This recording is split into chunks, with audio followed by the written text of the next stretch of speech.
अध्याय 11.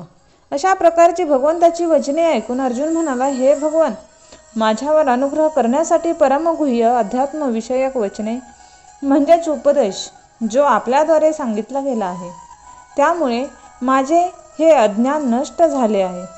कारण हे कमलनेत्रा, मी भूतांची उत्पत्ती आणि प्रलय आपणापासून विस्तारपूर्वक ऐकले आहे, तसाच आपला अविनाशी प्रवाहही ऐकला आहे.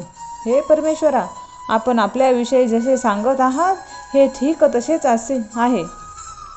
परंतु हे पुरुषोत्तमा, माझे ज्ञान, ऐश्वर्य, शक्ती, बल, वीर्य आणि तेजयुक्त रूपाला मी प्रत्यक्ष पाहू इच्छितो. म्हणून हे प्रभो, मी ते आपले रूप पाहणे शक्य आहे असे जर आपणाला वाटत असेल तर हे योगेश्वरा, आपण आपल्या अविनाशी रूपांचे मला दर्शन करावा. अशा प्रकारे अर्जुनाने प्रार्थना केल्यानंतर श्रीकृष्ण भगवान म्हणाले, हे पार्था, माझी शेकडो व हजारो नाना प्रकारची आणि नाना वर्णांची तसेच नाना आकृतींची दिव्य रूपे पहा. हे भरतवंशी अर्जुना, माझ्या ठिकाणी आदित्यांना म्हणजेच आदितीच्या 12 पुत्रांना आणि 8 वसूंना, 11 रुद्रांना तसेच 2 अश्विन कुमारांना आणि 49 मनोदरांना पहा. तसेच आणखीही पुष्कळ अशी यापूर्वी न पाहिलेली आश्चर्यकारक रूपे पहा. हे आता माझ्या या शरीरामध्ये एका जागी स्थित असलेल्या चराचरारही संपूर्ण जगाला पहा. तसेच आणखीही जे काही पाहण्याची इच्छा असेल तर पहा, परंतु मला या आपल्या प्राकृत नेत्रांनी पाहण्यास तू निश्चय समर्थ नाहीस.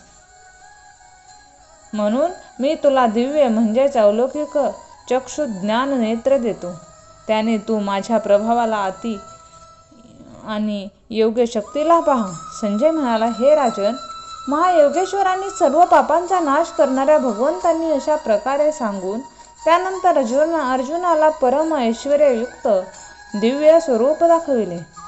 त्या अनेक मुखे आणि नेत्र असलेल्या तसेच अनेक अद्भुत दर्शन झालेल्या तसेच अनेक दिव्य भूषणांनी युक्त आणि अनेक प्रकारची दिव्य क्षत्रे हातामध्ये उगारलेल्या तसेच दिव्य माळा आणि दिव्य वस्त्रे धारण केलेल्या आणि दिव्य गंधांचे अनुलेपन केलेल्या तसेच सर्व प्रकारच्या आश्चर्यांनी युक्त सीमारहित विराट स्वरूपी परमदेव परमेश्वराला अर्जुनाने पाहिले. हे राजन, आकाशात सहस्त्र सूर्यांचा एकदम उदय झाला असता जो प्रकाश प्रकट होईल तोही त्या स्वरूप परमात्म्याच्या प्रकाशांची कंचितही बरोबरी करील. असे आश्चर्यमय रूप पाहत असता पांडुपुत्र अर्जुनाने त्यावेळी अनेक प्रकारांनी विभक्त असलेले म्हणजेच क्रोधक असलेले संपूर्ण जगत त्या देवांचे देव असलेल्या श्रीकृष्ण भगवंतांच्या शरीरात एक ठिकाणीच स्थिर असलेले पाहिले. त्यानंतर तो आश्चर्यचकित होऊन हर्षाने रोमांच उठलेला अर्जुन विश्वस्वरूप परमात्म्याला श्रद्धाभक्तिरहित शिरसा प्रणाम करीत हात जोडून म्हणाला. अर्जुन म्हणाला, हे देवा, आपल्या शरीरात संपूर्ण देवांना तसेच अनेक भूत समुदायांना आणि कमलासनावर बसलेल्या ब्रह्मदेवाला तसेच महादेवांना आणि ऋषींना आणि दिव्य सर्पांना मी पाहत आहे. हे संपूर्ण विश्वाचे स्वामी, आपणाला अनेक हात, उदरे, मुखे व नेत्र असलेले तसेच सर्व बाजूनी अनंत रूपे असलेली पाहत आहे. हे विश्वरूपा, मी आपल्या अंताला पाहत नाही तसेच मध्य आणि आदिलाही पाहत नाही. म्हणजेच परमेश्वर आदी मध्य अंतरहित आहे असे मी पाहत आहे.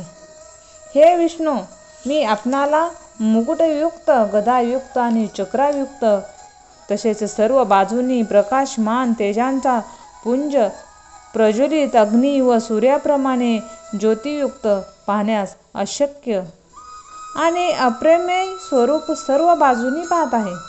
म्हणून हे भगवंता, आपणच जाणून घेण्यास योग्य परम अक्षर आहात, म्हणजेच परब्रह्म परमात्मा आहात आणि आपणच या जगाचे परम आश्रय आहात.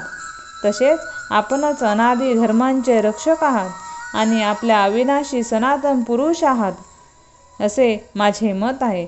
हे परमेश्वरा, मी आपणाला आदी अंत आणि मध्यरहित तसेच अनंत सामर्थ्याने युक्त आणि अनंत हात असलेला तसेच चंद्र आणि सूर्यनेत्र असलेला आणि प्रज्वलित अग्निरूपी मुख असलेला तसेच आपल्या तेजाने या जगाला तापवणारा पाहत आहे. हे महात्मन, हे स्वर्ग आणि पृथ्वी त्यांच्यामधले आकाश तसेच सर्व दिशा एकट्या आपल्यामुळेच परिपूर्ण आहेत आणि आपल्या ह्या अलौकिक आणि भयंकर रूपाला पाहून तिन्ही लोक अतिशय व्यधेला प्राप्त होत आहेत. हे गोविंदा, ते सर्व देवतांचे समुदाय आपल्यामध्ये प्रवेश करीत आहेत आणि कोणी भयभीत होऊन हात जोडून आपल्या नाम आणि गुणांचे उच्चारण करीत आहेत. तसेच ब्रह्मर्षी आणि सिद्धांचे समूह कल्याण हो असे म्हणून उत्तमोत्तम स्तोत्रांनी आपली स्तुती करीत आहेत.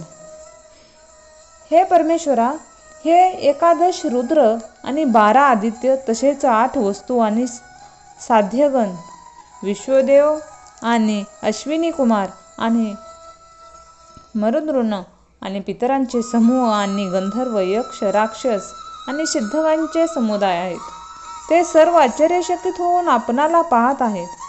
हे महाभाव, आपले अनेक तोंडे आणि अनेक डोळे आहे, अनेक हात, मांड्या आणि पाय असलेले आणि अनेक उदरे असलेले आणि अनेक विकराळ दाढांचे महान रूप पाहून सर्व लोक व्याकुळ होत आहेत. तसेच मी सुद्धा व्याकुळ होत आहे. कारण हे विष्णू, आकाशाला स्पर्श केलेल्या देदीप्यमान अनेक पुरुषांनी युक्त आणि पसरलेली तोंडे आणि प्रकाशमान विशाल नेत्रांनी युक्त अशा आपणाला पाहून भयभीत अंतःकरण झालेल्या मला धैर्य आणि शांतीही प्राप्त होत नाही. हे भगवन, आपली विकराळ दाढांनी व प्रलय काळांच्या अग्नीसारखी प्रज्वलित मुखे पाहून मला दिशा जाणता येईनात आणि सुखही मिळेनासे झाले आहे. म्हणून हे देवांचे ईश, हे जगन्निवासा, आपण प्रसन्न व्हा. मी पाहत आहे की ते सर्व धृष्टराष्ट्रांचे पुत्र राज्याच्या समुदायासहित आपल्या मध्येच ठिकाणीच प्रवेश करीत आहेत आणि पितामह भीष्म, द्रोणाचार्य तसेच ते कर्ण आणि आमच्या पक्षाकडील प्रधान विद्यासहित सर्वच मोठ्या वेगाने आपल्या विकराळ दाढा भयंकर तोंडात प्रवेश करीत आहेत आणि प्रत्येक छिन्न बिछिन्न झालेल्या मस्तकासहित आपल्या दाढामध्ये अडकलेले दिसत आहेत.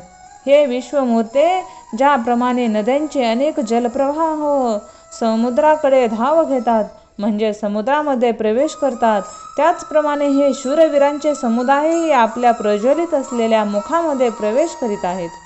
किंवा ज्याप्रमाणे पतंग मोहाने वश होऊन नष्ट होण्याकरिताच प्रज्वलित होतो, अग्नीमध्ये अतिशय वेगाने प्रवेश करतात, तसेच हे सर्व लोक देखील स्वतःच्या नाशासाठी आपला मुखामध्ये अतिशय वेगाने प्रवेश करीत आहेत आणि आपण त्या सर्व लोकांना प्रज्वलित अशा मुखाद्वारे घ्रासी सर्व बाजूंनी चाटत आहात. हे विष्णू, आपला उग्र प्रकाश संपूर्ण जगाला तेजाने परिपूर्ण करून तापवित आहे. हे भगवान, कृपा करून मला सांगा की उग्र रूप धारण केलेले आपण कोण आहात. हे देवामध्ये श्रेष्ठ, आपणाला नमस्कार असो. आपण प्रसन्न व्हा. आदी स्वरूप अशा आपणाला मी तत्वाने जाणू इच्छितो, कारण मी आपल्या प्रकृतीला जाणत नाही. अशा प्रकारे अर्जुनाने विचारल्यानंतर श्रीकृष्ण भगवान म्हणाले, हे अर्जुना, मी लोकांचा नाश करणारा वाढवलेला महाकाल आहे. यावेळी या लोकांना नष्ट करण्यासाठी प्रवृत्त झालेला आहे. म्हणून प्रतिपक्षांच्या सैन्यातील हे योद्धे आहेत, ते सर्व बाजूंनीही राहणार नाहीत.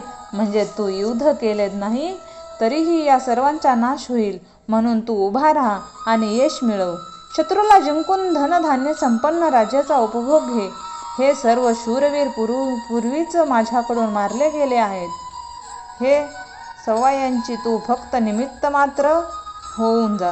तसेच हे द्रोणाचार्य आणि भीष्म पितामह आणि जयद्रथ तसेच कर्ण आणखी दुसरे माझ्याकडून मारलेल्या गेलेला शूरवीर योद्धांना तू मार आणि भिवू नको.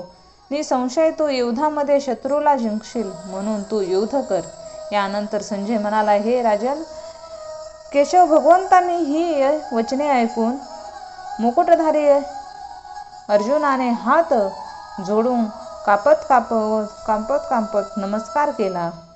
पुन्हा तो भयभीत होऊन नमस्कार करून भगवान श्रीकृष्णाला गद्य वाणीने म्हणाला, हे अंतर्यामी, हे एवढंच आहे की आपल्या नामांच्या आणि प्रभावांच्या कीर्तनाने जग अतिशय आनंदित होते, तसेच अनिरुक्तही होते आणि भयभीत झालेल्या राक्षस लोक सर्व दिशांना पळून जातात आणि सर्व सिद्धगणांचे समुदाय नमस्कार करतात. हे महात्मन, ब्रह्मदेवांचाही आदिकर्ता आणि सर्वाहून श्रेष्ठ अशा आपणाला ते कसे काय नमस्कार करणार नाही? कारण हे अनंता, हे देवेशा, हे जगन्निवासा, हे सत असत आणि त्यांच्याही पलीकडे अक्षर म्हणजे सच्चिदानंद घन ब्रह्मा आहे. हे आपणच आहात. हे प्रभो, आपण आदिदेव आणि सनातन पुरुष आहात. आपण या जगांचे परम आश्रय, तसेच जाणणारे, तसेच जाणवण्यास योग्य आणि परधाम आहात. हे अनंत रूप असल्यामुळे हे सर्व जग व्यापलेले म्हणजे परिपूर्ण आहे. हे हरी, आपणच वायू, यमराज, अग्नी, वरुण, चंद्रमा आणि प्रजेंचे स्वामी ब्रह्माद्यांची पिता आहात. आपणाला हजारो वेळा नमस्कार असोत, पुन्हा सुद्धा वारंवार नमस्कार असोत. हे अनंता सामर्थ्यशाली, आपणाला पुढूनही आणि मागूनही नमस्कार असो. हे सर्वात्मक, आपणाला सर्व बाजूंनी नमस्कार असो. कारण अनंत पराक्रमशाली आपण सर्व जगाला व्यापून आहात, म्हणून आपणच सर्व रूप आहात. हे परमेश्वरा, आपणाला सखा असे मानून आपल्या ह्या प्रभावाला न जाणता माझ्याकडून प्रेमाने किंवा प्रमादाने हे कृष्णा, हे यादवा, हे सख्या या प्रकारे जे काही थट्टेने म्हटले गेले आहे आणि हे अच्युता, जे उपहासाने विहार करताना, झोपताना, बसताना आणि भोजन इत्यादींच्या प्रसंगी एकटे असताना किंवा त्या मित्र, समस्या आणि अपमानित केले गेले असाल, ते सर्व अपराध अप्रमेय स्वरूप म्हणजेच अचिंत्य प्रभावशाली अशा आपणाजवळ मी क्षमा करवून घेत आहे. अपराधांची क्षमा करवण्याबद्दल प्रार्थना करीत आहे. हे विश्वेश्वरा, आपण ह्या चराचर जगांचे पिता आणि गुरुचेही महागुरु, तसेच अतिशय पूजनीय आहात. हे अतिशय प्रभावशाली आणि तिन्ही लोकांतही आपल्यासारखा दुसरा कोणीही नाही, मग आपणाहून अधिक कसा असेल? म्हणून हे प्रभो, मी शरीराला चांगल्या प्रकारे चरणावर ठेवून आणि प्रणाम करून स्तुती करण्यास योग्य अशा परमेश्वराला प्रसन्न होण्यासाठी प्रार्थना करीत आहे. हे देवा, पिता ज्याप्रमाणे पुत्राची आणि मित्राची आणि पती ज्याप्रमाणे प्रिय पत्नीचे, त्याचप्रमाणे आपणही माझे अपराध सहन करण्यास योग्य आहात. हे विश्वमूर्ते, मी पूर्वी न पाहिलेले आपले हे आश्चर्यकारण रूप पाहून आनंदित होत आहे आणि माझे मन भयाने अतिशय व्याकुळही होत आहे. म्हणून हे देवा, आपण चांगले हे चतुर्भुज रूप धारण करा. हे देवेश, हे जगन्निवासा, प्रसन्न व्हा. हे विष्णू, मी पूर्वप्रमाणेच आपल्याला मुकुट धारण केलेले, तसेच गदा आणि चक्र हातात घेतलेले असे पाहू इच्छितो. म्हणून हे विश्वरूपा,